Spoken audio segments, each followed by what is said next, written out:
Listen, I understand video games, right? But people watching other people play video games doesn't feel like a professional league to me. Actually, it's called YouTube gaming, and I don't get that. To me, you know, watching another person play video games is like going to a restaurant and having someone eat your food for you. Just if you like them, play them. If you take electronic gaming one step further, then you have esports.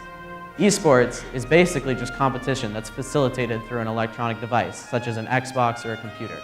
But esports isn't just a way of competing, it's an industry, and a rising one. In 2010, the total prize pool across all major esports events came in at about 5.5 million USD. In 2015, that number has increased more than eightfold to over 45 million USD. As a result, established sports coverage companies such as Yahoo and ESPN are looking to get their foot in the door on esports.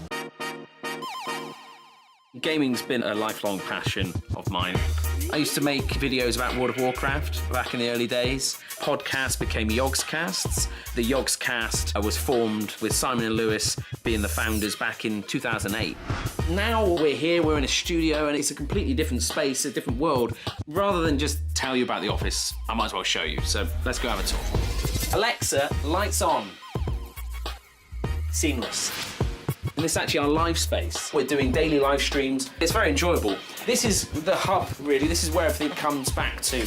All of our rooms are wired for audio and video. How I imagine the future of gaming, one without wires, without limitations, to always be able to kind of jump in and game.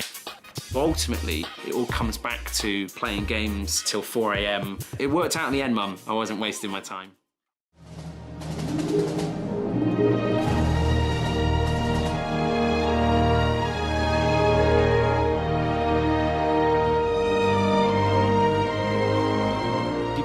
On that first route that I showed you, precision, accuracy, and if you miss that wall run, don't worry about it.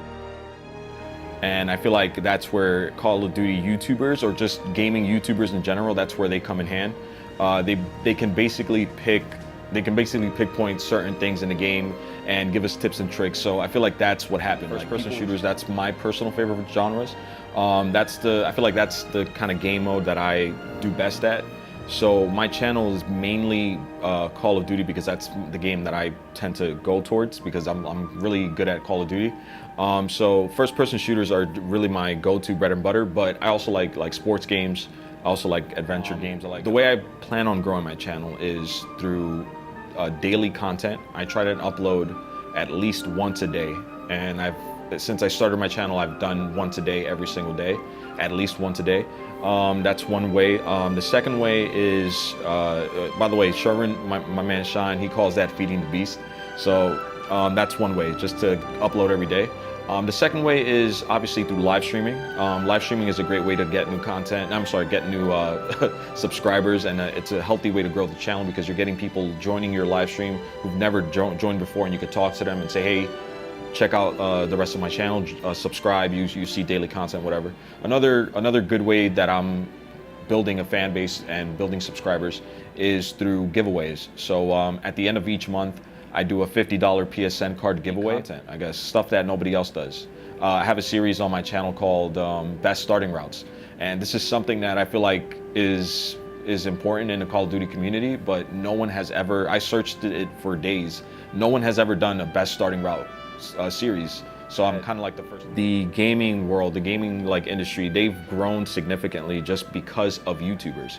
So they're benefiting a lot, and it's like it's almost like that hand in hand type of thing. Like gamers are benefiting from, gaming people or developers, they're benefiting from YouTubers because YouTubers are providing a bunch of content and bringing in a bunch of more people, like they're bringing more people into these games.